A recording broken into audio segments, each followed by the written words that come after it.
أعوذ بالله من الشيطان الرجيم. بسم الله الرحمن الرحيم.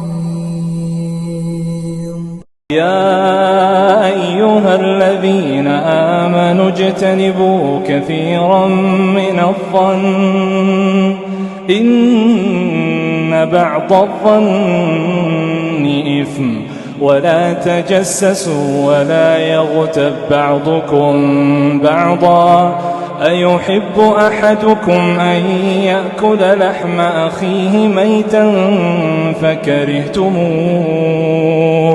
واتقوا الله